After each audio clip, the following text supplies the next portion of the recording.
All right, good evening. Hello, everybody. Hey, thanks for coming out on a Friday night. Shabbat Shalom to those of us who are in the same tribe. I'm John Schwabish, a senior fellow here at the Urban Institute. Thanks so much for coming out. I want to thank you all for joining us for Alberto Cairo's talk on misleading data and visualizations, or as he likes to call it, visual trumpery.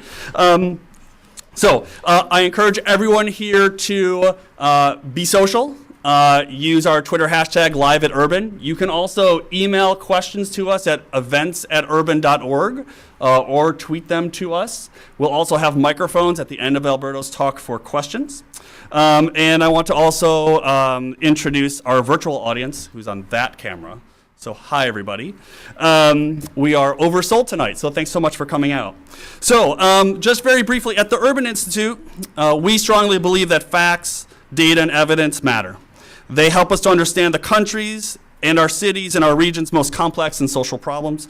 Our goal is to use evidence to elevate the debate around social and economic policy. And using data to effectively, objectively, and honestly communicate research analysis is at the core of what we do here. Alberto's talk on how we can avoid misleading representations of data is especially what we do here, and I'm sure, especially important to what we do here, and I'm sure to what you do as well. So our featured speaker today is Alberto Cairo. Alberto is a Knight Chair in Visual Journalism at the University of Miami. He has 2 decades of experience as an infographics and data visualization journalist and designer. He's led data visualization teams in Brazil, Spain, and the United States. And he teaches visualization at the University of Miami and has 2 very well-known data visualization books, The Functional Art and The Truthful Art, and another book in Spanish that I cannot read. Fortunately. So Alberto's going to talk for about an hour, and then we'll take questions for about 30 minutes. So use Twitter, or at the end, our event staff, our great event staff here, will have microphones to circulate. And with that, I'd like to introduce Alberto Cairo. Thank you.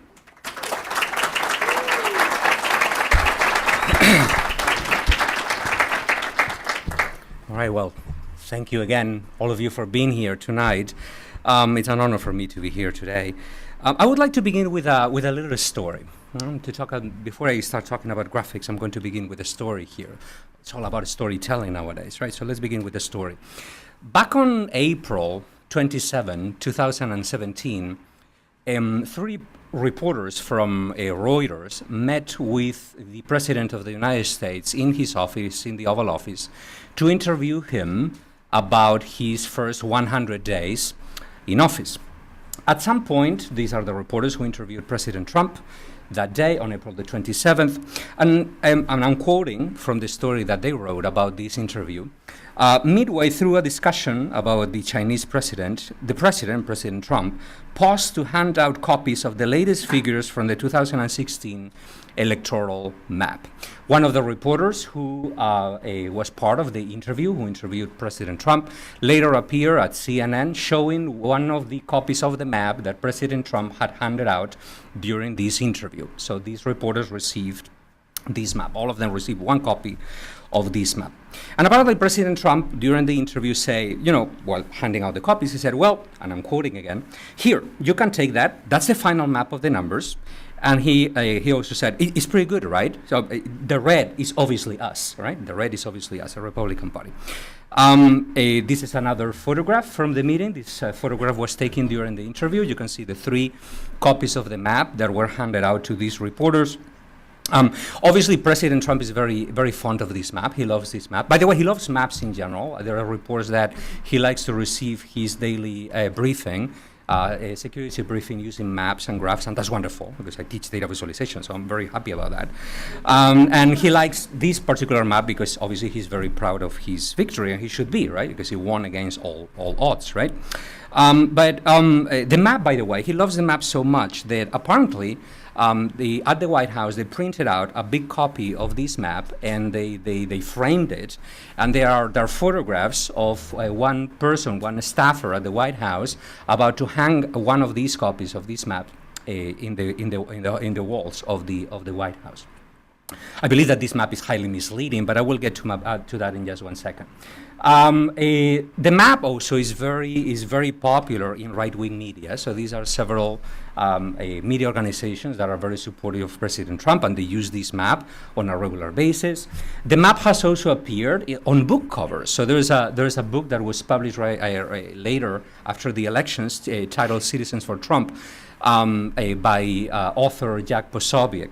And let me tell you, after teaching and doing data visualization for more than 20 years, I like to offer my free advice to whoever wants to take it. So whenever I see a visualization in social media that I believe can be a little bit misleading, or perhaps there's some room for improvement in that graphic, I like to offer my free advice.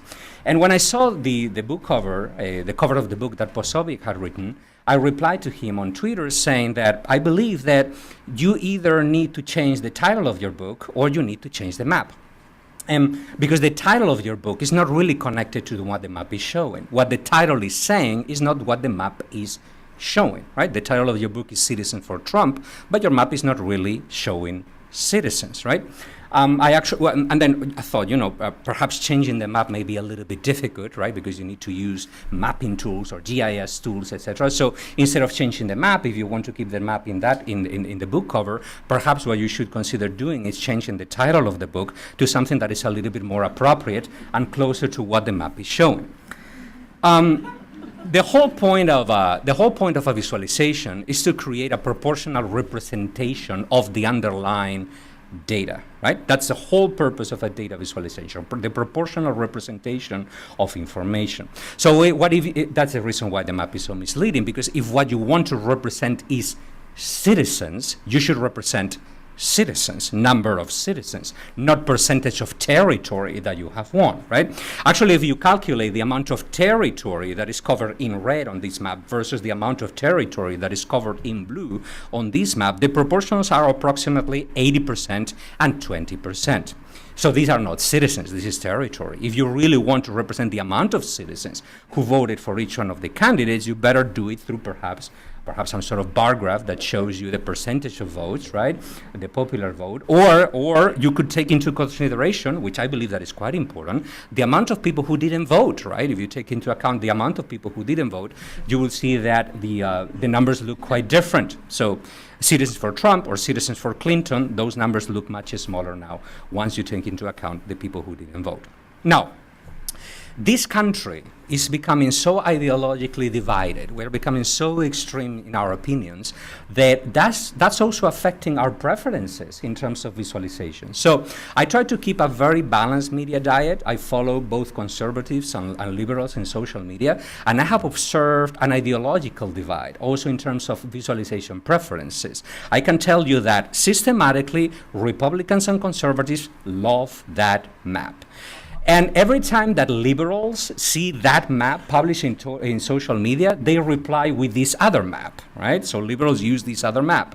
This other map is showing you the amount of votes that the winning candidate on each one of the counties in the United States got during the election. So the bigger the bubble, the larger the number of votes for that particular candidate, either the Republican candidate or the Democratic candidate. I believe that both liberals and conservatives are completely wrong. Right? This second map is also wrong, in my opinion, if what you want to show is the popular vote. Because right now, you're not, for example, the first reason is that you're not taking into consideration that there are plenty of Republican voters in Democratic areas and plenty of Democratic voters in Republican areas. So a more appropriate representation of the popular vote as maps could be with a couple of maps, right? So two maps side by side, all right? Each one of them with red bubbles or blue bubbles and representing the amount of votes for the Democratic candidate and the amount of votes for the Republican Party. So that's the first reason that map that liberals love is so wrong. But we could go even deeper than that. None of this really matters. If what you want to report what actually happened during the election, what really matters, the metric that really matters, what really matters to win a presidential election in the United States, none of these maps gives you that key metric. Because what really matters in a presidential election in the United States is the amount of electoral votes that you win. So if I were president, I cannot be president obviously because I'm not an American, I was not born in the United States. right? But if I were president and I won a presidential election, the kind of thing that I would put on the walls of the White House to celebrate my victory would be similar to that, right? Some sort of graphic that summarizes the election with the number of electoral votes that each one of the candidates got. And perhaps that combined with a couple of maps that show the vote at the state level, right? Who won on each state, because that's what really matters. And perhaps a second map that distorts the different areas of the different states according to the number of electoral votes that each one of those states contributes to the president, to winning the presidential election. The popular vote is also an important metric, and we could use it, but it's much secondary in comparison to this metric. This is what really matters. And certainly the county level vote is also important, but it's not decisive to win a presidential election. Now, maps are one of the most misused kinds of visualizations and charts out there, right? I don't know, and this is also related to the elections, I don't know that for a while, I don't know if you know that for a while, singer Kid Rock entertained the possibility of running for the Senate in Michigan. I know you have heard that, but that's actually a true story. There are posters, there is a website, Kid Rock for the Senate. Now, I don't know much about this guy, right? I don't particularly enjoy his music. I don't mind it, but it's not my favorite singer. But I really care about charts and about maps, right? And when I saw that he was running for the election, I got really, when he announced that he was going to run, later on he said that it was all a joke, right? I don't think that it was, but anyway, he said that it was a joke. So I got really curious about this guy running for the idea that he had about running for the Senate. So I decided to go to his Twitter stream and take a look at what he had tweeted. And at some point, he tweeted an image of one of the T-shirts that he sells in his online store. Kid Rock has an online store, right? This is the T-shirt, which you can buy for $25 if you want, right? It has a map. I love maps, all right? So I love that T-shirt. I may buy that T-shirt at some point. That, as you can see, is a map of also the presidential elections, the result of the presidential elections, right? But the legend of the map actually shows that what Kid Rock is showing is not the results of the presidential elections. It's actually the boundaries between two different countries. The first country is the United States of America. Right? So red represents the United States of America. And blue represents a country called Pakistan. Right? So you have the boundaries between the United States of America and Pakistan. All right, so I like to offer, as I said before, my free advice to anyone who wants to take it. And when I saw that on social media, I replied to tweet Kid Rock. He didn't reply to me, but I replied to him saying, if what you really want to show is the boundaries between those two countries, right, perhaps the state level representation is not the right representation. And I'm going to try, and I'm going to worry it, okay? And they actually reinforce a concern that I have had for quite a while. So I'm going to talk a little bit about this concern of mine. So as John said during the presentation, I have spent my entire career doing graphics, okay? Graphics of different kinds. I have done pictorial visualizations or visual explanations, right? 3D models explaining how the latest NASA spaceship works in a 3D model with a cutaway. I have done that kind of work. I have also done data visualization for many media publications, right? So I'm basically in love with this field. I love doing this kind of work. As John said, I have also written a couple of books, The Functional Art and the Truthful Art, in which I try to propose the idea that visualization is, I was talking to Ben Schneiderman before, and he was saying, visualization gives you superpowers, right? A good visualization lets you see beyond the complexity of the data, right? You have a bunch of numbers. You don't know what you're seeing in those numbers, but once you transform those numbers into a line chart or a bar graph or a data map, you start seeing trends and patterns in those data that may be meaningful to you. So I believe that there is power in visualization that everybody can use. Everybody can learn how to do visualization and how to read visualization, right?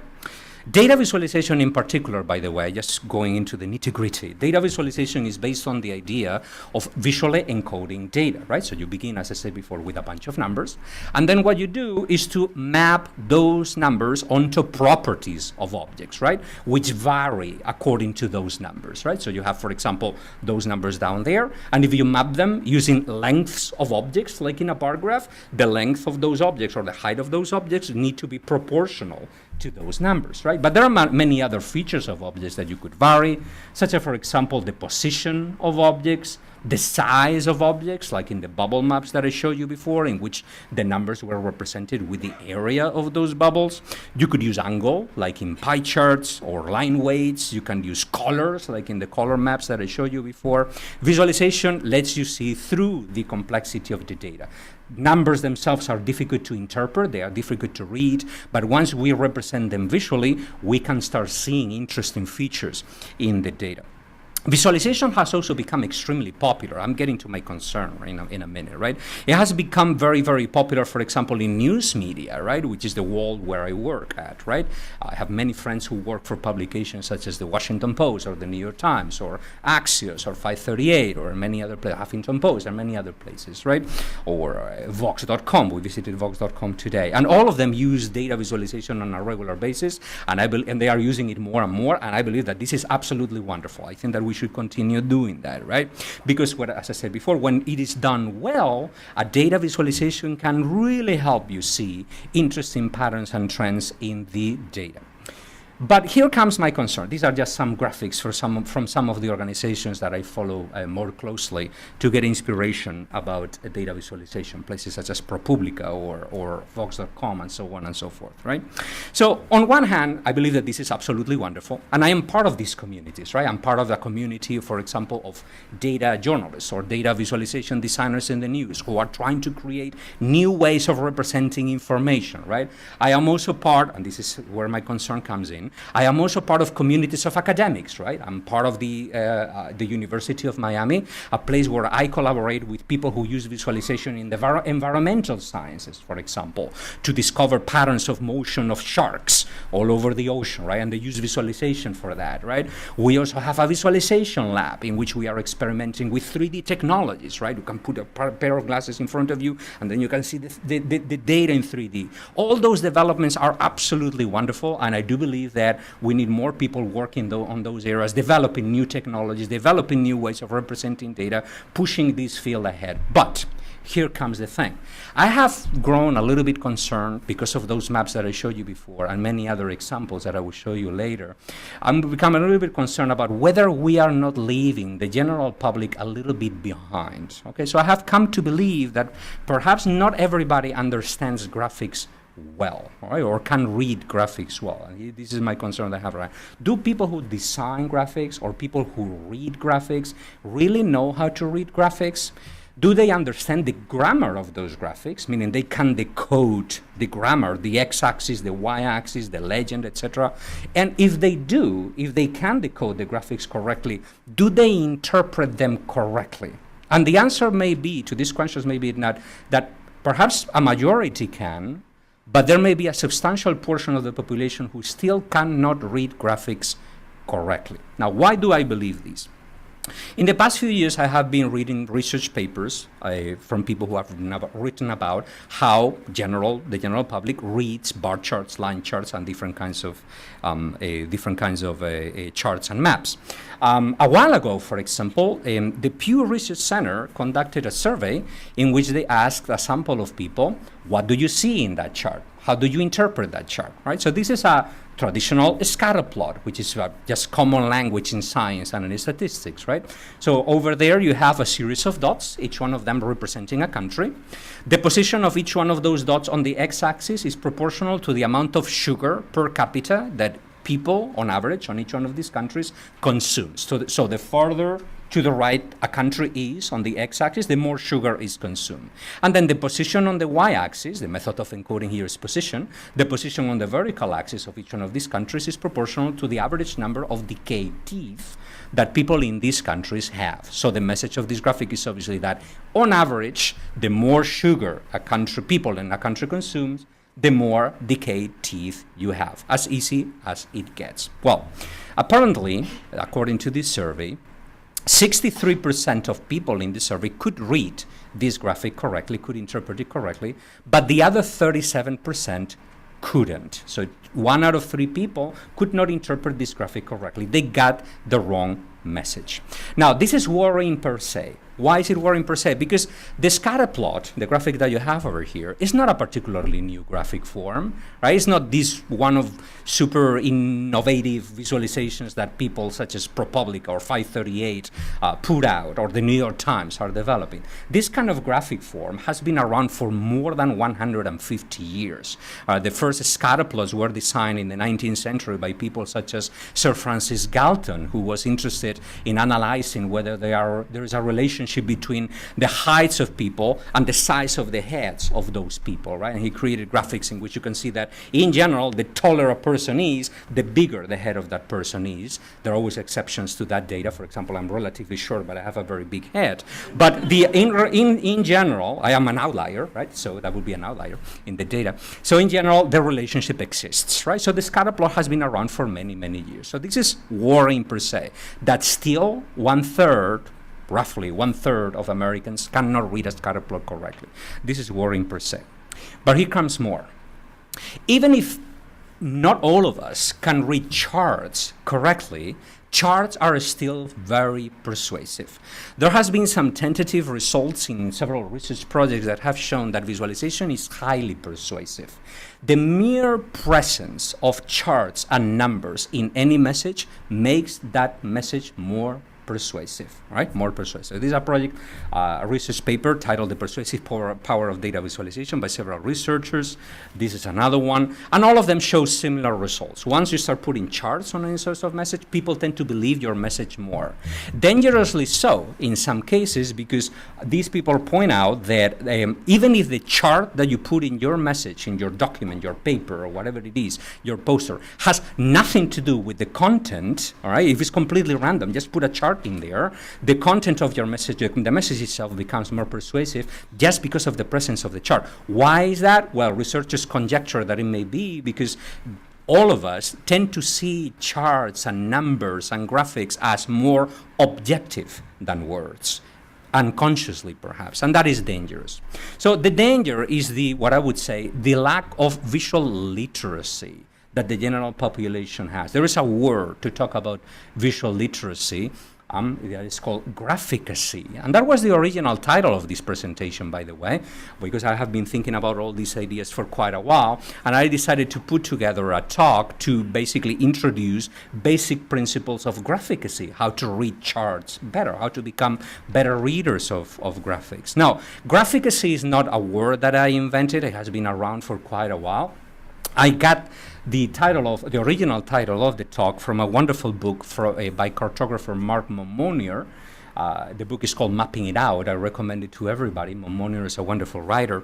And in one of the chapters of the book, Monmonier say that nowadays, in order to be an educated person, you need to have more than literacy. In the past, if you could read and write correctly, that was more than enough. But today we need more, right? We need more. Just because we are surrounded by numbers and we are surrounded by charts and maps and graphs, etc., we need literacy, obviously. We need articulacy, which is the ability to express yourself correctly through spoken words. Then you need numeracy, which is the ability to interpret numbers correctly and to assess, the quality of those numbers and the sources of those numbers. And then you need to be able to assess the quality of the visual representations of those numbers, which are charts and maps and so on and so forth.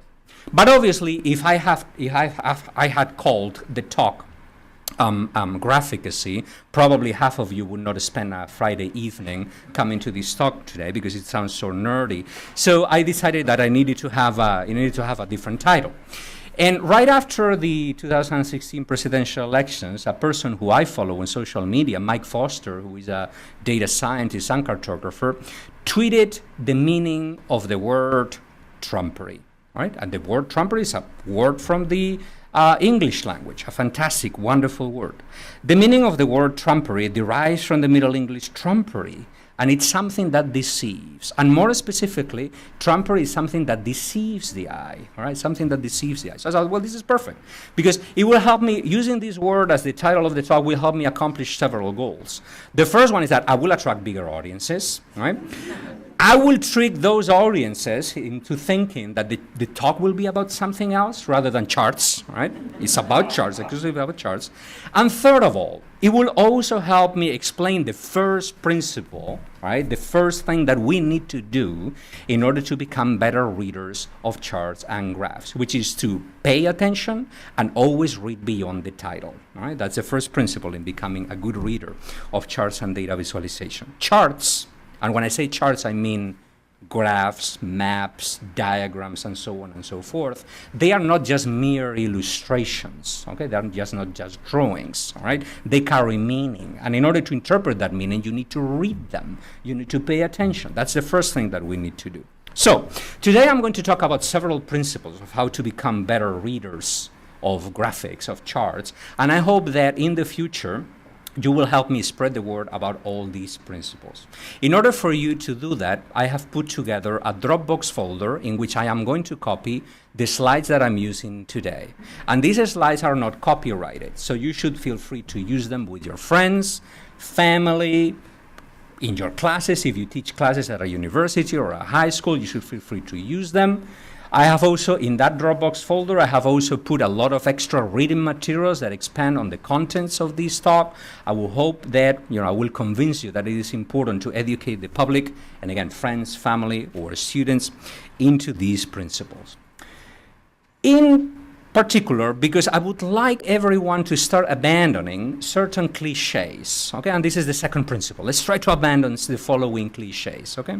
The first cliche that I would like people in general to stop using is the sentence or the saying, a picture is worth 1,000 words. That's rarely true. That's rarely true. The second cliche that I would love people to stop using is something that I have heard a lot throughout my career. When I see people seeing a chart, they react, or a map, or whatever it is, a visual, the reaction that sometimes you get is, oh, this chart speaks for itself, right? I see this chart, I understand everything. I don't need, it's perfect, right? So it shows me what I need to know, right? And in relationship to that, there is another cliche that I would like people to start abandoning, which is a kind of headline that we see, clickbaity headline that we see in certain media organizations on a regular basis related to that principle. This chart shows everything you need to know about, or this series of charts shows everything you need to know about, well, a chart never, ever shows you everything you possibly want to know about a particular topic, because a chart is an abstraction of reality. And out of necessity, any abstraction of reality is a simplification of reality. So a chart, usually, when presented on its own, is completely meaningless. It only acquires meaning when you put the chart into some sort of broader message, okay? So the elements of good chart readership. How can we become better readers of data visualizations, charts in general? So I have 5 principles here that I would like you to keep in mind and perhaps spread the word about in the future. The first one is to, whenever we see a chart, right, whenever we see a chart in the media, in social media, the first thing that we need to ask ourselves is the designer of this chart disclosing the origin of the data? That's the first thing to ask. Are they putting a link to the primary data or to the primary source of the data? That's a key thing always to consider whenever we see charts in the media. If a media organization doesn't put links to the original sources of the data, distrust it by default, all right? That's the first thing. And in relationship to that, is the designer using the right kind of data, right, in relationship to that source?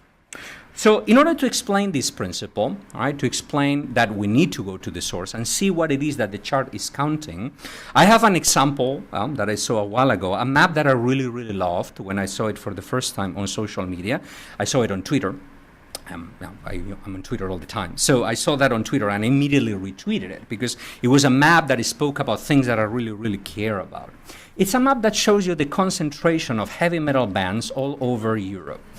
I happen to be a fan of several hard rock and heavy metal bands, and so when I saw this map, I absolutely loved it. So in this case, the method of encoding is the shade of color, right? The darker the color, the higher the concentration of heavy metal bands. So as you can immediately notice, if you go to my country of origin, Spain, the concentration of heavy metal bands is relatively low. But then if you start going north, in Europe. You have more and more heavy metal bands until you get to, the capital of heavy metal in the world, which is Finland, all right? Which, by the way, also has the most extreme heavy metal bands, right? Which are in genres such as doom metal or death metal, genre that I don't really enjoy, okay? No, I really enjoy those kinds of heavy metal. But anyway, so the further up you go in the map, the more the concentration of heavy metal bands you have. Now, I saw that map, and I immediately retweeted. My reaction was just click on retweet. This is so cool. Retweet it. Wrong. Stop for a second. Here's how we can teach people what I believe they should do. Instead of immediately retweet something that you really like, or something that confirms what you already know, or what you believe that you know, and this map actually confirms something that I already had an idea about, which is that the colder a place gets, the more heavy metal bands you have. The darker a place gets, the more heavy metal bands. By the way, this is actually not true. I verified the data, and I actually need to verify my own jokes. This is sort of not true because Russia is really cold, all right, particularly northern Russia, and it's also quite dark, and it has a relatively low concentration of heavy metal bands, okay? But in any case, so it confirmed something that I already believed, and I immediately retweeted it. Wrong. Don't retweet it. So I undid my retweet. Because before retweeting any map or chart that we see in social media or in news media for that matter, first of all, we need to go to the source, right? And by the way, the designer of this wonderful map disclosed the source, which is a place called the Encyclopedia Metallum. We will get to that in just one second. So, well done. And then go to the source and see what it is that they are counting. That's the first thing before we retweet any chart. So what is it that these people are counting? What is it that these people, the source of this data, is calling heavy metal? In order to do that, it's also helpful to imagine what is the most quintessential heavy metal band? What would be the average? Right? If you're taking a look at all the heavy metal bands in the world, what would be the most representative heavy metal bands? And by most representative, I mean the heavy metal band that has all the features that we usually associate with heavy metal. When I ask this question to Americans, they usually believe that it's something like Metallica, things like that, which is heavy metal, obviously. But I'm from Europe, right? And I believe that the most representative heavy metal band, the band that has all the features that we commonly associate with heavy metal, is Judas Priest. Why? Let's list those features, okay? Let's list those features. So first of all, external features, okay, that characterize heavy metal bands. Long hair, with the exception of the singer, who is bald, defiant poses, right, and scowling faces, leather clothing with tons of spikes everywhere, the tight black pants, and the cool bikes, and so on and so forth. Okay, all those features are commonly associated with heavy metal. Judas Priest has all those features. Now, the performing features, the music. Okay, let's take a look at the music in just 1 second. So, features that characterize heavy metal bands, right? Thundering drums, obviously. Elaborate and endless guitar riffs, synchronized headbanging when they play, and a singer that sounds like a piss banshee, and then the aggressive lyrics about very stupid stuff such as monsters, right? This is actually part of the lyrics of a song called Painkiller, which has nothing to do with opioids. It's about a monster called the Painkiller, right? So let me also play a little bit of a song for you to understand how Judas Priest sounds, okay? And let's see if all these features are actually there, right? So this is Painkiller, the beginning of Painkiller. Thundering drums.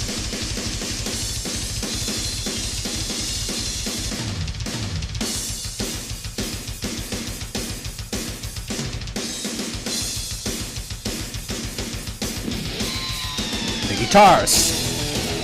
Elaborate and endless guitar riffs.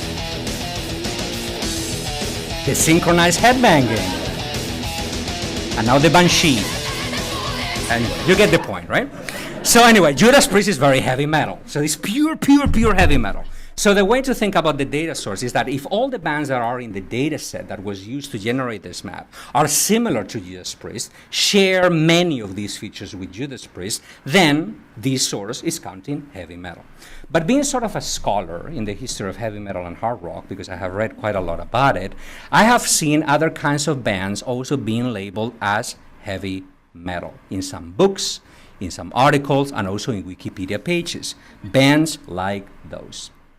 And Poison is not heavy metal. neither is Bon Jovi, and neither is Nirvana, right? None of those bands are heavy metal. So the way to think about the data source, even before we verify the data in the data source, is to think about, well, if all the bands are similar to Judas Priest, then they are counting heavy metal. If they are also including bands such as these ones over here, then they are not counting just heavy metal. They are counting other things that are not really heavy metal. Well, fortunately, the source doesn't count bands like those. They are only counting bands like these. I verified, searching for bands that I have seen labeled as heavy metal in the past, such as Foreigner or Journey. Journey is not heavy metal, but I have seen it labeled as heavy metal. Anyway, so this is sort of a silly example, just to explain to people, see what the map is counting before you retweet it. Now you have verified it. Now you can retweet it. Okay? This only takes a couple of minutes to do. Let me show you a more serious example now. This comes from a source that I happen to enjoy quite a lot, reading, Vox.com. A while ago, Vox.com published the following story, with one of those titles that I don't really enjoy. America's healthcare prices are out of control. These 11 charts prove it. I don't like that kind of title. I don't think that charts prove anything on their own.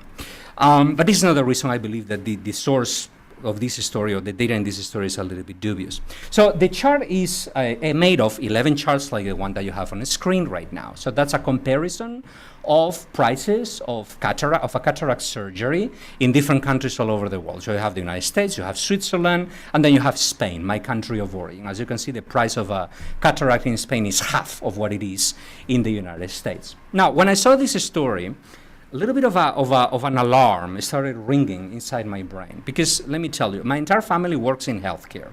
My dad is a doctor, my mom is a nurse, my grandfather was a doctor, and so on and so forth. I was the only one who studied journalism, and I'm the black sheep.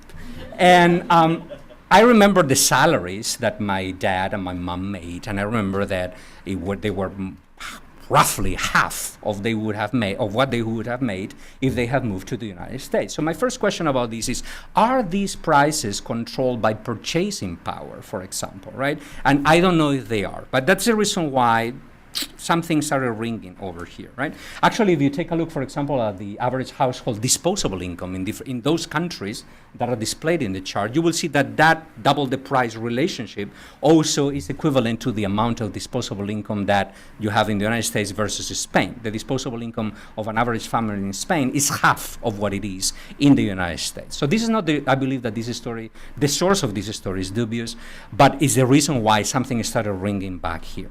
So I saw that story, and by the way, this is the kind of a story that I would retweet. Right? So I saw that graph, I see that headline, that confirms something that I believe. I believe that healthcare prices in the United States are absolutely insane. All right? So that's the kind of thing that confirms my existing beliefs, right? That kind of chart. I will retweet it, right? But before I do that, it's helpful to take a look at the primary source. Fortunately, Vox.com did the right thing, so they linked to the primary source. The primary source of this data is an organization called the International Federation of Health Plans, right? The international seems to be a very reliable source. But the source of the data itself is a little bit worrying. If you go to the methodology page of the origin of this data, you will read this. So this is the methodology page. It's just a few lines. So the first red flag in the methodology page is that they tell you that the sample that was used to calculate the average prices of all these procedures was not randomly selected. All right, so all the prices that were used to calculate the average price of a cataract price were based on data reported by organizations or by healthcare plans that belong to this conglomerate of organizations, okay? That's a little bit of a red flag, that the sample was not randomly selected. Now, how were prices calculated? They tell you in the methodology page, prices for the United States were calculated by averaging hundreds of millions of records. So you have tons of healthcare providers in the United States. They report their prices to this organization. They get all those millions of records. They calculate the average of all the procedures, and they report. The average price of a cataract surgery in the United States is X $100 or X $1,000, right? That seems to be right. It's tons of data, right? So you have tons of data, and then you average it, all right? The average is over here. You have all these very expensive organizations here, very cheap organizations over here. You calculate the average, and there you go. You report the average. Now, what about other countries? Here comes the worrying part. Prices for other countries are based on one private health plan on each country. This is extremely extremely problematic. Why is it? Because imagine, as I said before, that you have all the healthcare providers in a country. Some of them are very expensive, some of them are very cheap. All right? So what you want to do is to calculate the average of all those prices for a country. If you're using hundreds or thousands of reports, you may assume that the average of that sample will be close to the real average in that population, right, or in that particular country. But if you're only using one healthcare provider, right, you don't really know if that health provider is much more expensive than average or much less expensive than average. You cannot tell whether the prices charged by that healthcare provider is close to the actual average prices in that country. It could be more expensive or less expensive than the average. You cannot really tell. And to add insult to injury, the source itself at the end of the methodology page indirectly says, please don't use these data, right? Because the last paragraph of the methodology page says comparisons across different countries are complicated. Well, of course they are. And I say, well, they say single plans prices may not be representative of prices paid by other plans in that market. Well, then why you put the data out? That would be my question, okay? Don't use this data, or I would not use this data alone. What I would do would be to take a look at this data and then go to other sources, verify the data, and so on and so forth. But it is risky to just download the data and then use it directly. By the way, this is a mistake that I have made myself tons of times as a journalist, right? I go to a source, download the data, and then put the chart. Now I know a little bit better, right? But as readers, we can also grow more used to verifying the data, the source of the data, quickly before we retweet something, right? Because journalists we are human beings. We make mistakes like everybody else, right? And we could use some help sometimes. The second principle in becoming good readers of charts, maps, graphs, etc., is to ask ourselves whenever we see a chart, am I reading too much into this chart? Am I seeing too much into this chart? Right? I'm going to show you just a couple of examples of that. This is a map that shows the lowest rates of kidney cancer deaths in the United States. Those are the counties in which you have, this comes, by the way, from a wonderful book titled Teaching Statistics, a Bag of Tricks. So these are the counties in the United States in which you have the lowest rates, deaths of cancer, kidney cancer, in the United States. I'm going to give you another piece of information. Most of these counties that you have over here are rural counties, okay? Now that you have those two pieces of information, your brains will start making connections, will start making up stories, trying to find the connection between rural counties, low mortality rates because of cancer. Let's try to find a story, and your brain starts playing. The stories that will make up in your brain, that will appear in your brain, are things such as, all right, so we have low rates of deaths because of cancer, and those counties are rural. Well, perhaps people don't die that much because of cancer in those counties, because in rural counties, people perhaps eat better. Perhaps they grow their own food and they eat organic all the time. And we know that, eating better having a good diet is related to low rates of cancer. Or it could be because there is less pollution, right? It's a rural county, they don't have a lot of industry, so perhaps they don't breathe contaminated air. And we also know that living in less contaminated environments is related to lower deaths, rates of cancer. Or it could be because, I don't know, perhaps people in rural counties exercise more, or perhaps it could be because they have a stronger family ties, or it could be everything that I'm saying right now is not in the chart. It's not in the chart. It's happening here. Those kinds of stories appear in your brain because of the chart, but the chart is not showing that, right? Moreover, we could ask for more data, right? We could ask, for example, right now we're seeing the lowest rates of deaths because of cancer. Let's take a look at the counties that have the highest rates of deaths because of kidney cancer. And they are all rural, or most of them are rural. Now, why is this? Well, this is simple arithmetic. It has nothing to do with pollution or with diet or with anything. Let me do an infographic for you. Most of these counties are rural, therefore most of them are sparsely populated. They have smaller populations, right? Imagine that you have a county with 10 inhabitants, 10 people in it. And on one decade, in that county, one person dies because of kidney cancer. Suddenly, you have a county with a huge rate, 10%. So that particular county will end up on that map over there. Suddenly, on the decade after that, nobody dies because of cancer, and that map ends up here. right? That's a very basic feature of data. It's a very basic principle of numerical thinking, which is that smaller populations or smaller samples vary much more than bigger samples, just because a single unit, a single element will skew the data on one side or on the other side, right? Simple example, let me show you another one. A while ago, I saw several blogs and several media organizations posting the following story. Chocolate and Nobel Prizes linked in a study, correlation between countries' chocolate consumption and Nobel Prize winners, eating chocolate may help you win the Nobel Prize, I love that one, right? Study links a country's chocolate intake to how many Nobel Prize winners it spawns, and so on and so forth. Now, where these all come from, right? When I saw these stories, I said, what is the origin of these? Well, the origin of all these stories is the New England Journal of Medicine, which is a very, very important, very reliable source. A while ago, the New England Journal of Medicine published an article. It was not even a study. It was a conjectural column, all right, in which a cardiologist from New York wrote the following conjecture. He downloaded some data, chocolate consumption, randomly, chocolate consumption and the number of Nobel Prizes, and he designed the following chart. That chart that you have over there, which shows you the relationship between chocolate consumption and number of Nobel Prizes. So each one of those flags represents a country. The position on the x-axis of each one of these countries represents the chocolate intake per person, kilograms per person per capita. So the farther right you are on the chart, the more chocolate you eat, people eat. And the higher up you are on the y-axis is equivalent or proportional to the number of Nobel Prizes per 10 million people, right?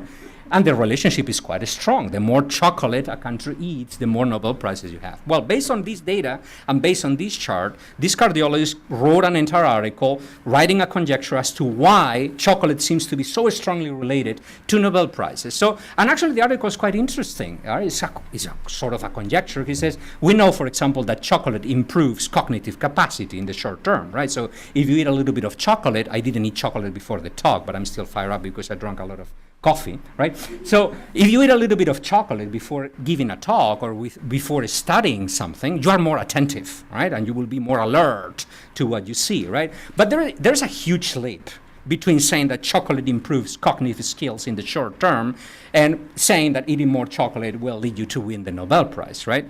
Well, the article was actually written sort of tongue-in-cheek. If you read the article, you will see that he was sort of playing with his own ideas. Or it has a very playful tone. At some point, for example, in the article, the author points out that Sweden is sort of an outlier, right? Sweden, as you can see, it has a huge number of Nobel Prizes, but it has a relatively low chocolate intake. So in the article, the doctor who wrote this says, the only possible outlier seems to be Sweden. Perhaps that may be because the Nobel Committee in Stockholm has some inherent patriotic bias. That is obviously sort of a joke, right? And at the end of the article, which again was half serious, half a joke, he says, Dr. Messerly reports a regular daily chocolate consumption, mostly but not exclusively in the form of Lind's dark varieties, right? So it was sort of a joke, right? But media organizations took it seriously. He also took his own data seriously, writing the article around this conjecture, right? So the chart itself was sort of misleading him. He was seeing too much into the data because obviously this is one example of the old saying in statistics, correlation doesn't equal causation, right? Well, it was not just journalists who took the original article seriously. Other journals published articles debunking that column. So this is the Journal of Nutrition, which published later on an article with the long title, Does Chocolate Consumption Really Boost Nobel Award Chances? The Peril of Overinterpreting Correlations in Health Studies.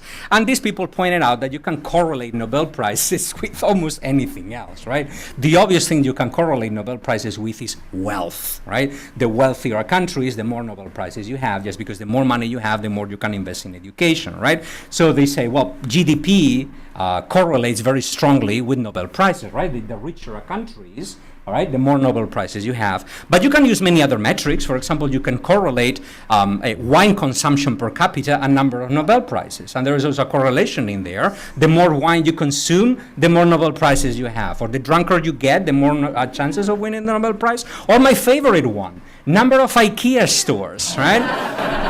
That's an amazing one, right? So the larger the number of IKEA stores you have, the bigger the number of Nobel Prizes you have in a country, right? So we were reading too much or seeing too much in the original chart. Another one, is the data represented accurately? Remember the whole idea behind data visualization, the proportional representation of the underlying numbers through the variation of bars, lines, areas, etc. Let me show you the following chart. This comes from Venezolana de Televisión, which is a public, I don't know if it is public or not, but it's a television station in Venezuela that is very supportive of President Maduro, the current president of Venezuela. Anyway, so a while ago, they reported the results of the latest presidential elections, the percentages won by each one of the candidates. On one hand, you have Nicolas Maduro. On the other hand, you have Enrique Capriles. And if you take a look at the sheer size of those bars, you will infer, obviously, this is pretty obvious, that President Maduro got 10 times the amount of votes that Enrique Capriles over there, right? So because just the red bar is almost 10 times the size of the blue bar, right? So, but the numbers are actually slightly different than that, right? So, this is what happens when people disrespect some of the most elementary rules in the visual representation of information, which is that in graphic forms that use length or height to represent data, you better start at zero, okay, at the zero baseline. Because if you don't do that, if you truncate your axis, the proportions between those bars will be completely broken. They will be completely wrong, right? So you need to be careful with that. Another example, this is a little bit trickier. A while ago, there was a debate in Congress about whether we should keep funding Planned Parenthood or we should cut funding for Planned Parenthood. You can have any opinion you want about that. I don't really care. But what we should care about is that any argument that is made publicly is based on good data, on sound data, and on good representations of those data. Representative, I believe that it was Jason Chaffetz from Utah, used the following graph to defend defunding Planned Parenthood. Don't read the numbers yet. We will get to them. What is this graph showing? You see two lines, one of them going down, another one going up, right? The line going down is the number of cancer screening and prevention services conducted by Planned Parenthood throughout the years. And the line going up is the number of abortions conducted by Planned Parenthood between the year 2006 and the year 2013. So they seem to change at the same rate, one of them going down, another one going up, right? Now, if you read the numbers, you will see that the numbers tell a completely different story. Because the numbers, the variation of cancer screening, it goes from 3 million, I believe, from 2 million down to 1 million. The change in abortions goes from 300,000 roughly abortions to 320-something thousand. Okay, so the rate of change is not the same. Vox.com actually corrected the graphic rightly, in my opinion, putting everything on the same scale. And as you can see, the story is completely different. Okay, this is the right way of representing the data. Rather than use two different scales to represent the data, use just one, so you can compare one and the other.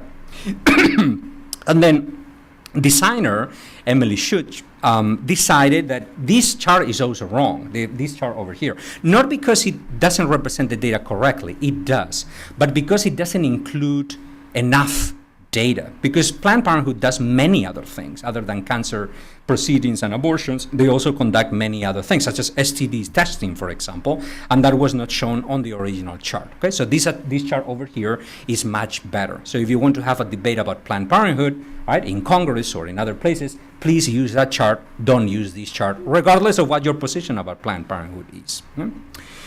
Don't mislead. Fourth principle. Is the graphic showing, related to what I was saying, an appropriate amount of information? Is the chart include an appropriate amount of data? Let me show you a couple of examples. I saw this on social media a while ago. This is the percentage of unemployment under each one of these presidents on the first 100 days of each one of these presidencies. So you have, under President Trump, it was 4.5 on average on the first 3 months. President Obama was 9.0, President Bush was 4.4, and 7.1 for President Clinton, just those numbers. Now, this is wrong for many, many different reasons. The main one is that it doesn't include enough amount of information, obviously. It's just the presentation of isolated numbers, completely devoid of context, right? Or comparative metrics or comparative measures, right? The thing is that these numbers, when presented on their own, tell you the wrong story, because the unemployment rate under any presidency, in the first 3 months of any presidency, is largely what you inherited from the previous guy, right? From the previous guy. So if you really want to inform people about the unemployment rate, how it varied, right, or how well it went, under each one of these presidencies, you better show more data, right? Perhaps you can show, for example, the unemployment rate on the first day of each presidency and the unemployment rate on the last day of each one of these presidencies, right? You increase the amount of information in order to enlighten people. And then you show the percentage point variation between the beginning of the presidency and the end of the presidency. So that would be the right amount of information. You show the variation. Let me show you another chart that is perfectly fine. It's perfectly done, but it can also be slightly misleading when presented on its own, okay? And devoid of context. So this is the murder rate in the United States. This is based on sound data. There's nothing wrong with it, and it's mathematically well presented and well structured. There's nothing wrong with that in terms of grammar. But it may not contain enough information in order for you to figure out what has happened in the United States in terms of the number of murders that have occurred in this country. So this chart shows you first murder rate goes up during the 80s, then it goes down during the 90s, stays more or less the same in the 2000s, and then in the last couple of years or so, it has started increasing again, which is highly worrying, right? Now, why is this chart, when presented like this on its own, misleading? Because it's not taking into considerations that this little spike that we see in the last couple of years is largely an effect of outliers. All right, so if you could plot, for example, murders in most neighborhoods, in most cities of the United States, most neighborhoods will be down there. The United States is a pretty safe country in general, right? So most neighborhoods will be down there. Imagine that we had thousands of dots down there. Oh, those are imaginary dots, right? So most neighborhoods, most cities in the United States will be down there on the scale. The problem is that there are certain neighborhoods in certain cities in the United States, DC, Chicago, Baltimore, Miami, etc., that are so dangerous. You have so many homicides in those neighborhoods. They are so far up on the scale. If you try to put them on the chart, they will be through the roof. You could not even plot them in this chart. They're very high up. So you have most people down here, most neighborhoods down here. You have these outliers up here. These outliers work like a magnet. They are bringing that sort of average up.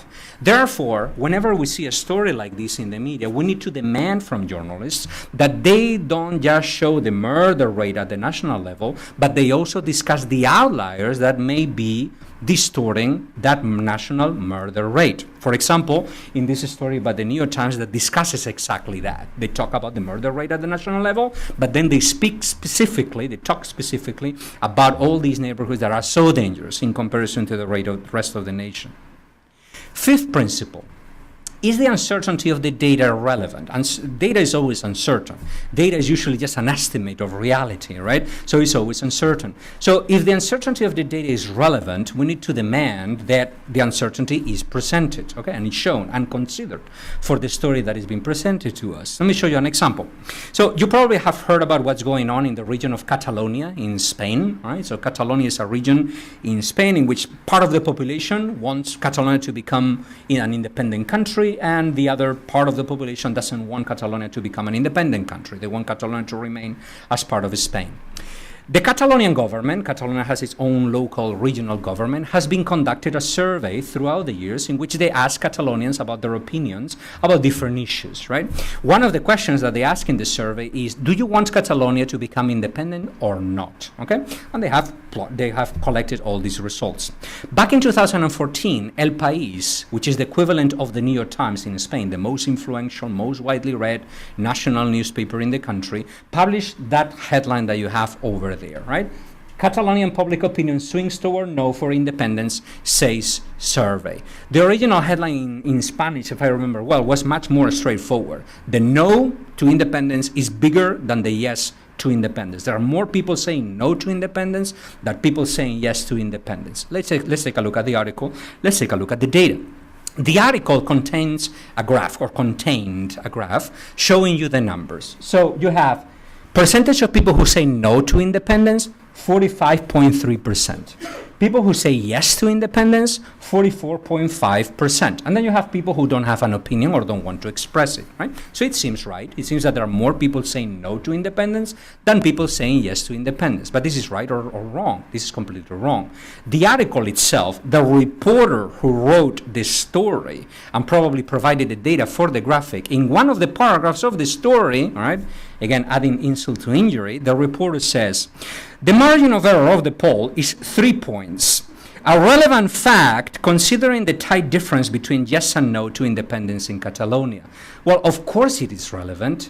It is so relevant that if you take that number into consideration, you cannot say that the no to independence is bigger than the yes, or that the yes is bigger than the no, because the uncertainty is so wide that you cannot really tell, right? All that you can say is that no and yes seem to be tied. That's the right headline, that they seem to be tied.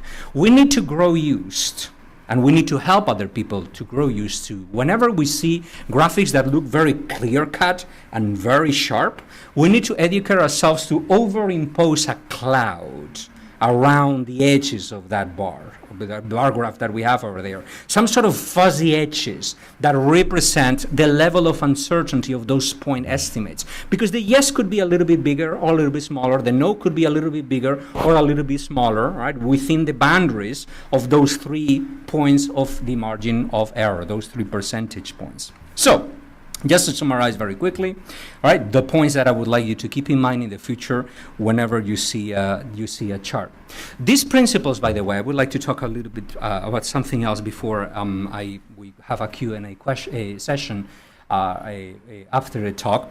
All these principles are related to what we could call sort of a revolution in critical thinking. I believe that this is related to that, right? Helping people read charts better is related to a sort of a revolution in critical thinking. There are many books out there that talk about critical thinking, about numerical thinking, and so on and so forth. Statistical thinking, etc. Wonderful books that talk about all that already. And I believe that that is wonderful. I think that we should all contribute to this sort of revolution in critical thinking among the general public.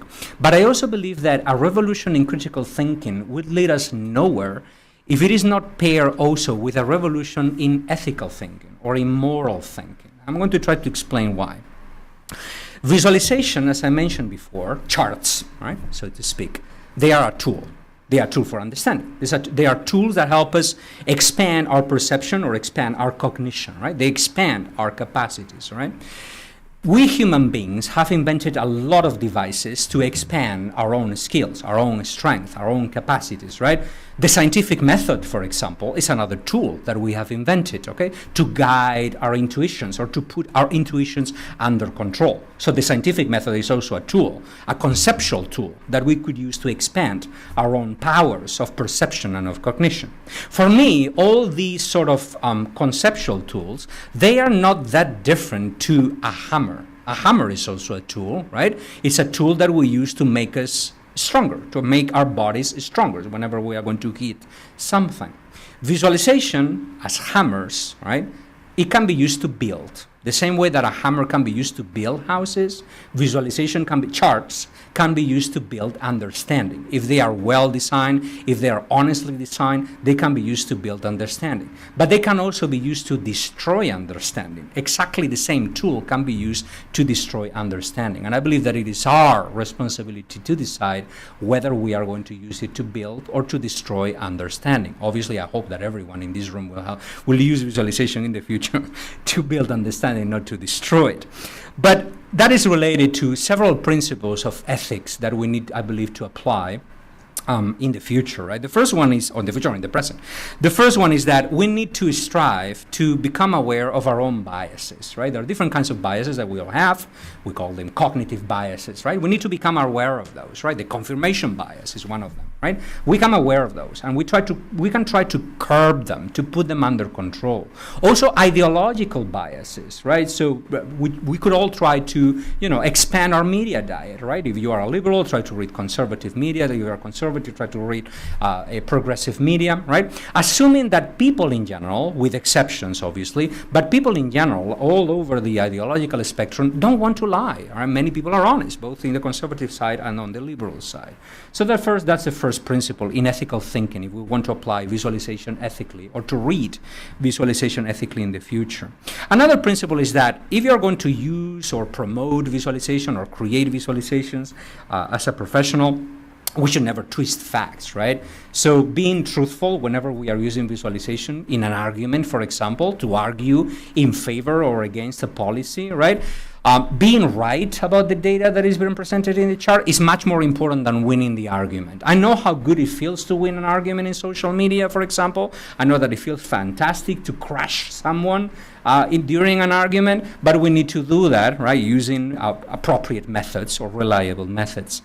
And then finally, related to what I was mentioning before, if you don't produce graphics for a living, if you are just a reader of charts, please never share charts that you see in social media without taking 1 minute or a couple of minutes to take a look at the source and to take a look at what it is that they are counting. Are they counting the Judas Priests of the world, or are they counting the poisons of the world? Once you have verified that, then you can retweet the chart that you see in social media.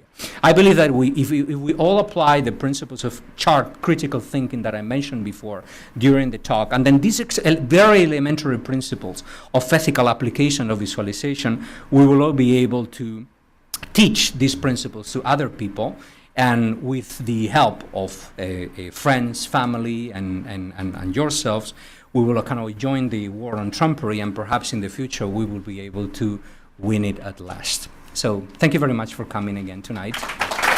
And we have half an hour for questions.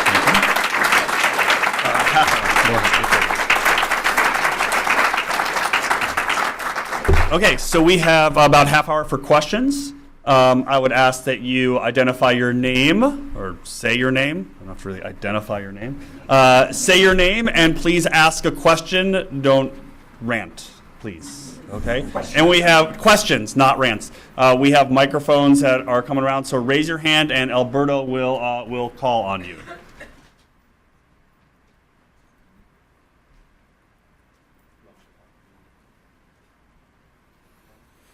Oh, go ahead. Yes. Sorry. Hi. I'm Amanda McCulloch with Excella. I am really interested in your thoughts on the widespread availability of tools that make it easy to drag, drop, and build. As someone who works in data visualization, I think there's oftentimes the question of what tool will solve my problem and make something that's correct and beautiful, and not focus as much on these more critical thinking questions. What's the role of those tools, and how do we encourage appropriate use? Yeah. So all right. So I have several full-time jobs. One of them is teaching. Another one is consulting, etc. So I am promoting and helping develop tools, right? And I believe that is wonderful that we have today so many tools that can be used to produce visualization. Many of them are free. Many of them are open source. They are out there. Everybody can use them. I believe that that's empowering, and I'm completely in favor of empowering citizens to use visualization. I believe that it is wonderful. I believe in the democratization and popularization of visualization, and tools help with that, right? Tools that you don't need to pay for, that you can use for free. At the same time, obviously, what I would encourage people to do would be to apply, obviously, these principles. So the way to do that perhaps would be that tools incorporate good practices in the way that they are designed. So, for example, if you try, for example, to truncate the y-axis of a bar chart, that they don't let you do that easily, right? So we can try to imbue those good practices or implement them into the tool, or they can tell you if you are going to make a wrong decision. For example, they can warn you about that wrong decision, or the authors of the tool can perhaps write articles about good practices. This is something that the creators of several free tools or semi-freemium tools are doing. For example, there is a wonderful tool called Data Wrapper, and the authors of Data Wrapper have a blog, and they write about good practices. So on one hand, you have the tool that you can use. It's super fun to use, drag and drop. You create maps and charts. That's great. But on the other hand, you have a blog that tells you how to do a line chart correctly, or how to do a bar graph correctly. That's great. That's wonderful. So we can have that. That's the best of both worlds, right? So you have the tool here, and then you have the principles over here, going hand in hand. Thank you.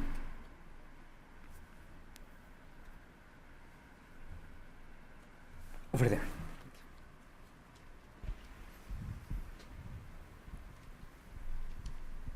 Hey, Ethan Roberts. So kind of a similar question, actually. So I wonder what your take is on sort of the role of like more simple visualizations, well executed, so classic bar charts, classic scatterplots, versus some of the more complicated stuff that some of that software will let you start to make.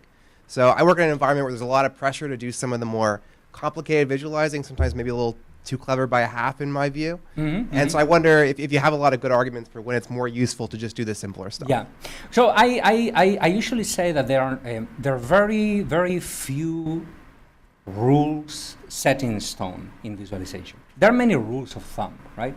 So one rule of thumb that I apply is that in most cases, right, if you want to inform the public clearly and quickly, it's better to use graphic forms that everybody's familiar with, or most people are familiar with, right?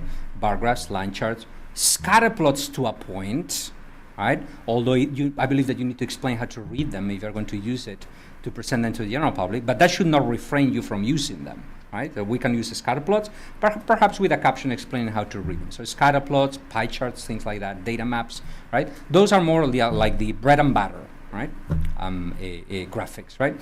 Now, that doesn't rule out the need to expand the vocabulary of visualization, right?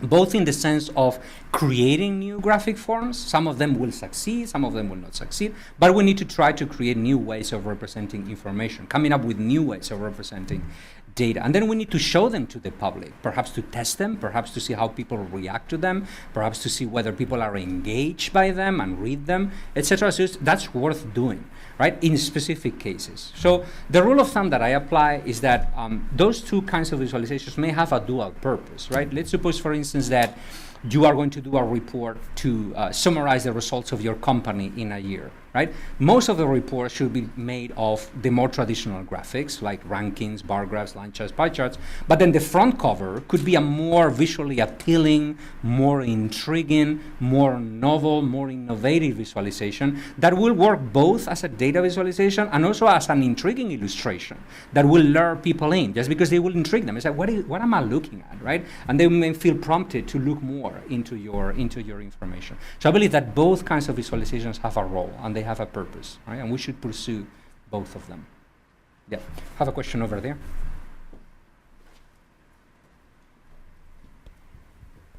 Thank you so much. I didn't have a seat, but it was totally worth it.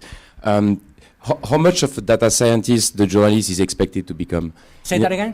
How much of a data scientist the journalist is expected to become? How deep in the data science the journalist should go? I mean, now you have MOOC on using Python for journalists. How far is to have those good practice and embedded? And that means we should cooperate with data scientists. Number two, we are the first DC data journalism meetup group, so we hope that next time you're in town, you stop by. Okay. All right. Okay. Perfect. Let's do that. Anyway, so how far into data science should journalists go? It depends. Right? I'm not a statistician. I'm not a data scientist, for example. I am a great believer in collaboration. So I'm not even a coder. So if you ask me to write D3 code, for example, right? I mean, I can write a little bit, but I'm not a coder. So if I need, for example, to create an interactive D3 graphic, super complex graphic based on very complex data, I would hire a data science to help me with the data and a programmer to help me with the D3. What I would do would be to do visual mock-ups of those graphics, right? And perhaps art direct the creation of those graphics, all right? So it's very, very hard. Visualization involves a lot of different skills. It involves the management of the data, the cleaning of the data, the understanding of the data, the presentation of the data, the UX principles that you can apply to the design of the visualization. There's so many principles and so many skills that you need that it's very, very hard for a single person to master them all. Right? I could count perhaps with the fingers of a couple of hands the amount of people who I know who can do more or less everything in all this process. Most normal people like myself, we need to rely on the expertise of other people, and that's what I would recommend. So if you're going to begin a career in data journalism, it would be useful to see which one of these areas you are more interested in, and try to go very deeply into that. Learn a little bit about the others, but it's good to specialize on something. And once you have become really good at doing something, like either analyzing the data or talking to sources about the data or presenting the data, visualizing the data, once you have gotten really good at that, then start looking into those other areas, right? So that's what I would recommend. Thank you. Question? Hi, my name is Jingnan. So in the presentation, you were saying that people should never claim that a chart speaks for itself. Well, I went to journalism school, and in journalism school, my prof taught me that when we design like data visualization, we should aim for the chart to speak for itself. So, And that is wrong. to tell us more why, because I'm sure a lot of journalism students are listening. Well, it is wrong because charts very, very often require text in order to be correctly understood, right? So when I say that a chart on its own doesn't speak for itself, right? I mean that usually a single chart will not tell you, you need more charts. Like in the case of the presidential elections, right? If you only show me the county level vote, that doesn't speak for itself. I need also the state level vote. I also need the number of electoral votes. I also need the popular vote in order to interpret the story correctly. And then perhaps I will need text that put all those numbers in context, because otherwise I may misinterpret the data. I may be driven to the wrong conclusions by taking a look at those graphics, right? We could use text to avoid that, right? Good visualizations usually have good headlines, good introductions, good annotation that point out the important parts of the story. So I certainly believe that charts rarely speak for themselves unless that you are very knowledgeable already about the data that is being presented in the chart. So for example, if you're an environmental scientist and you're doing a chart for other environmental scientists, right? They may interpret that graphic correctly because they already have a lot of pre-existing knowledge about the content of that chart. They will be able to interpret it correctly. But if you're going to do the same chart for the general public, the chart will never speak for itself. It will need all that extra explanation, all that extra context for other people to interpret it correctly. So I would hope that journalism schools will stop teaching that, right? At some point in the future, perhaps. Yeah. Questions? Over there? Yeah. Thank you. Hi, thank you for speaking. My name's Hannah, and I work in education, and I was wondering, so there's been a big trend recently to increase news literacy among students, particularly sort of middle and high school, and I was wondering if you had any ideas, mostly about identifying source material and the quality of sources, so I was wondering if you had any ideas about how to incorporate sort of graphicacy into that sort of curriculum. Take that and use it. So take that and use it. And take a look at as I mentioned before, there's a Dropbox folder in there available for anyone. That Dropbox folder contains, for example, a text file in which I have listed several books that helped me understand all these issues better. Books about numeracy, books about critical thinking, books about visualization, books about cognitive science also, and cognitive biases. So I have listed several books that I read and I know that are really good. So I will use those to get inspiration. Yeah? And one thing, by the way, to think about would be all those books are written for adults, right? So it would be great, or it would be interesting for me to see how teachers in high schools and in middle schools adapt the language of those books, and they use those principles to create examples that can be understood by younger students, right? So take a look at those, use these slides, all right? As you wish, come up with your own examples, and I would be happy to see the results of your experience in the future. Alberto, we have a question from the Urban Institute former head of design, now at the Washington Post, Tim Miko, who says, first off, he wishes he could be here, to all the urban people. We all know the big names in the data viz world, but who are a few up-and-coming stars that everybody should follow? In data visualization? Difficult to say. Nadi Bremer, for example, from the Netherlands. Shirley Wu, both of them have collaborated in a project called Data Sketches. You can take a look at it, you can Google it. They are absolutely wonderful. In news media, I'm a big fan of right now of Axios, for example. I think that Axios is doing very good work in terms of design. But I would keep paying attention to older media, perhaps, that also do excellent work with data and with graphics, etc. So I am a huge fan of ProPublica, for example. I think that ProPublica should be followed by everyone, actually. Everybody should contribute to funding ProPublica also. They are a non-profit organization that does investigative reporting. They are based in New York, and they are absolutely great. They are one of the gold standards right now in terms of using a visualization. And then the usual suspects, the New York Times, the Washington Post are still, great favorites of mine. The Wall Street Journal also is doing great work. In Europe, right, because sometimes when we speak about this in America, we tend to be a little bit too America-centric, right? In Europe, there are also excellent organizations that we can follow. For example, the Berliner Morgenpost newspaper in Germany that has an excellent website, Berliner Morgenpost.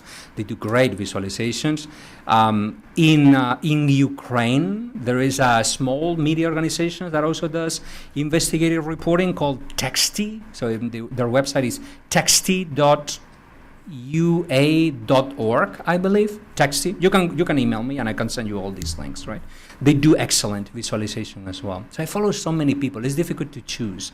The visualization has exploded so much in the past decade or so. There are tons and tons of practitioners, tons of good organizations, and we're seeing more and more good work that we can take inspiration from, I believe. Yes, question over there. Hi, Daniel Mack. Do you ever wonder if, as a society, we might be trying to visualize too many things and trying to get away from things and topics that really should be just more text-based, and if there should even be spaces where we should just probably avoid even just trying to add visualizations in particular, like, say, K through 12 history textbooks where you really don't want the wrong kind of map or representation of past historical context ending up and leaving a bad an impression, and that being the end all because some widely circulated book that might not be used 5 years later just happened to use it at that point in time. So sort of just to reward that. So whether we may be sometimes overusing visualization or showing too much information into the visualization, that's where you're going. Well, I'm guilty of that. So I have done graphics that I see them today, 2 or 3 years after doing them and designing them, and I see that they contain too much information, right?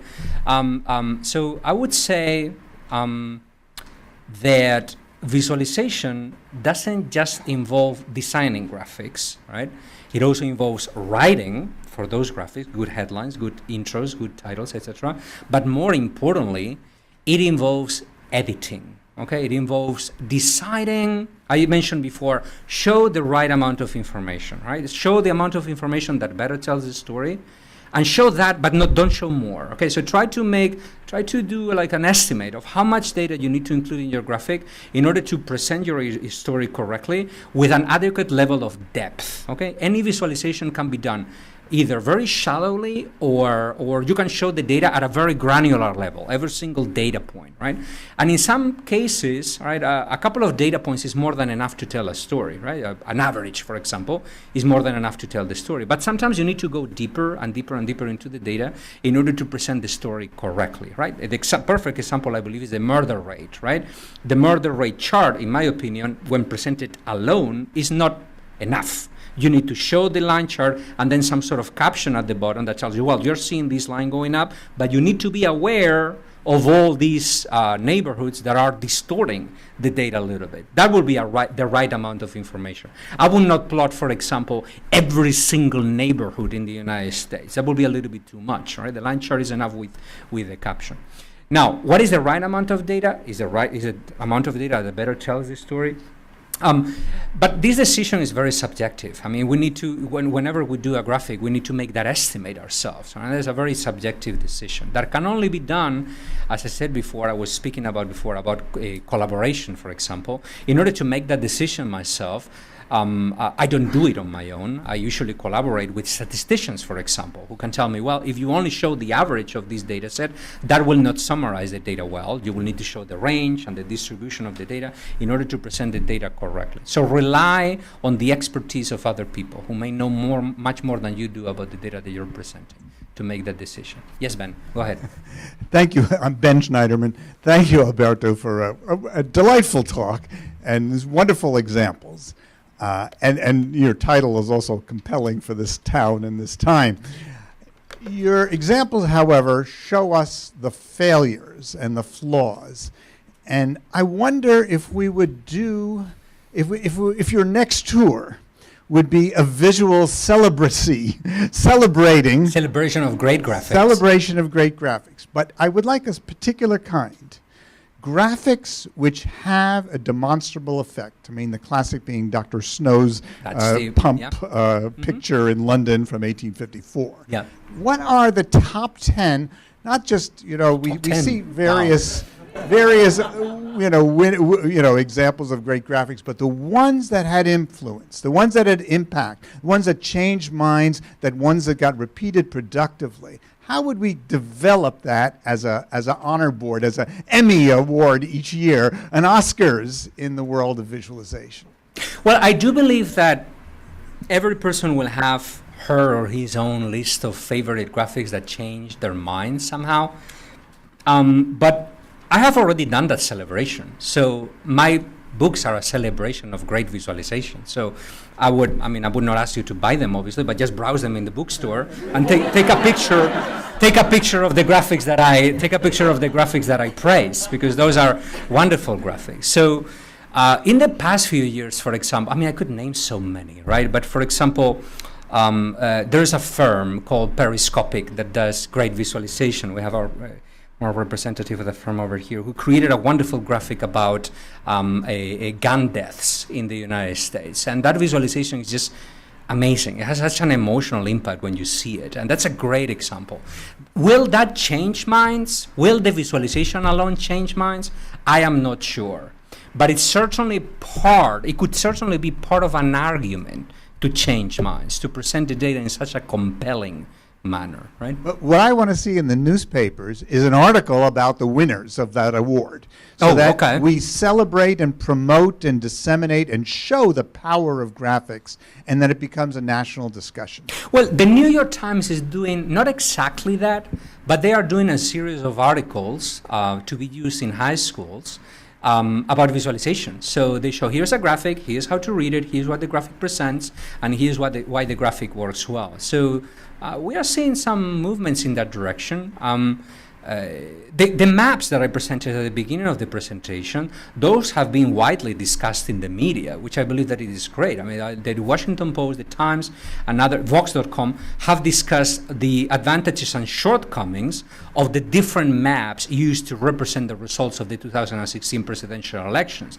And I believe that it was the first time that I saw a national newspapers discussing visualization, not the contents of the visualization, but how to read the visualization well. So maybe we may be moving in that direction, I believe. Yeah, and a couple of questions over here. Yes. Hi, I actually had a very similar question. We all want to have kind of a scoring system, right, to say whether a chart is good or bad. And teaching people the skills is great, but I think it's kind of futile to expect to teach enough people that the best charts will be promoted on Twitter. Have you considered formalizing your scoring system or creating your own Twitter handle, bipartisan chart scoring or whatever, and explain, like, this is my rating system, like the Rotten Tomatoes for charts, and then other people will see you as the expert and you're more likely to get retweeted. So these scores could become attached to the different charts. To like a PolitiFact for charts or something like that. So, there may already be one, I don't know, but there are some initiatives related to that, and I'm part of some of one of them. I believe that kind of initiative will have value. It has value, but we also need to consider that charts are never good or bad in the abstract. They are more appropriate or less appropriate depending on what the purpose of the visualization is. Such as, for example, in the case of the presidential elections, the county level map is not appropriate because what you're trying to show is people, not territory. Therefore, the county level map is not appropriate. It's much better to show people, right? If you're interested in the popular vote, for example. So charts are never good or bad on the abstract. They are better or worse to enable specific tasks, seeing the amount of people who have voted for each one of the candidates. That's the first problem. The second... But that already exists, right? So, and it's summarized in the principles that I presented before, right? Don't distort the proportions, double check verify your data, and so on and so forth. Present an enough amount of information in your chart. Those are the basic principles that I believe that could be spoken about at the abstract level, right? At the abstract level. But when you go to the more specific levels, charts are always more appropriate or less appropriate. Also, depending on who is reading them. The same chart may be appropriate for one audience and may be completely inappropriate for a completely different kind of audience. The example that I put before about environmental scientists, right? A specific map designed to be read by environmental scientists may be completely misunderstood by a general audience, just because that audience doesn't have the same level of pre-existing knowledge, right? So creating a scoring system, I believe that it can be done, right? But we cannot go down to those specifics because we will need to take into consideration also who the audience for that graphic is. It will need to be a little bit more specific. We can still score them, right? We can still verify whether the source is reliable, whether the data is well represented, whether the scales are right. Those are the kinds of metrics that you can consider for that kind of a score. But that kind of thing will only take you that far, right? There will be a point in which you need to go even deeper and to consider who the audience for that graphic was, for example, right? One more question. Okay, one more question. Hi, my name is Rosalie. Thank you for your presentation. I don't think I'm aware of any universal citation for any chart or bar graph or data visualization. Do you suggest any like authorship or in terms of chart or bar? Like, let's say I saw some graph and I didn't really like the color, and then I changed the color, and then I make a point of like increase the point of the data, and then I use it. And do you see any ethical problem in that? And then do you suggest some sort of like progress in terms of citation style for visualization? Citation style for visualization. That's an interesting question. I'm not sure that I can answer that. Do you know of any system citation for visualization, John? Andy, yeah. So go to, so I was not aware of that. So John is mentioning Andy Kirk. He's a visualization designer and consultant and author based in Britain. His website is visualizingdata.com, written with an S because he's British, so it's visualizingdata.com. English is a very strange language. So visualizingdata.com, and go through that website. Andy provides very, very good content. All right, okay, so we are finished. Well, thank you so much for coming again. It was a pleasure. Thank you for showing up. Thank you. Anything else? Thanks everybody for coming out. Have a great weekend. You don't have to go home, but you can't stay here. You're allowed now. Yeah, we go home. I'm sorry? Can I stand a selfie with you? Oh, yeah, of course. I'm Amanda McCullough. Hi, Amanda. How are you? Nice to meet you. Pleasure. Yeah.